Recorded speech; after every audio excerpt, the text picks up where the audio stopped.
Ayam petelur di Padang Pariaman gulung tikar karena biaya produksi yang meningkat. Berikut penelusuran kami di salah satu peternak ayam petelur Aras Koko Farm, Kecamatan Ulakan Tapakis, Padang Pariaman.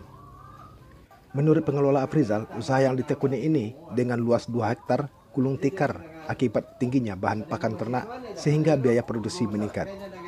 Dirinya berharap mendapat bimbingan dari pemerintah agar usaha yang ia tekuni bangkit kembali.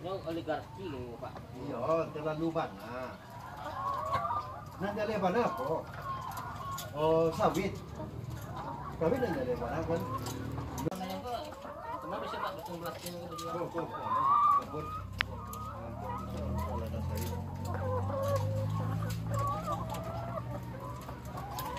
Ada lorong spesial untuk dia Pak ya?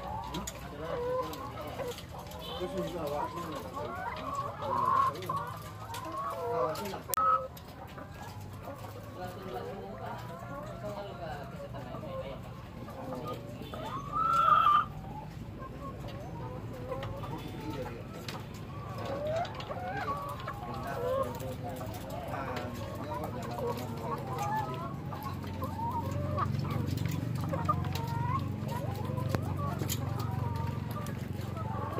Ini anjloknya tuh mulai dari pertengahan 2021, 2020 udah mulai tuh akhir-akhir 2020 karena terjadi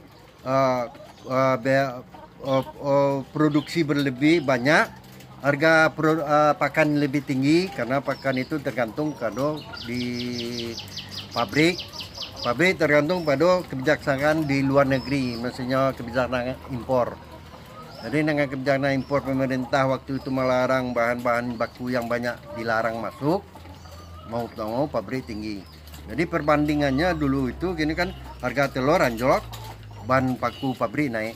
Itu lebih menghancurkan peternak. Jadi kalau sekarang harga telur ini tinggi karena populasi dari peternak kok udah banyak yang habis, udah lebih kurang, lebih lah dari 30%.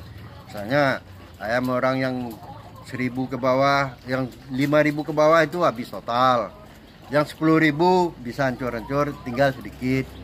Hanya sekedar untuk penyambung hidup bagi peternak itu. Nah, jadi dengan kebijakan sampai sekarang lah kebijakan kan pemerintah masih belum pada memihak kepada masyarakat. Seatnya itu lebih dari 80% lah.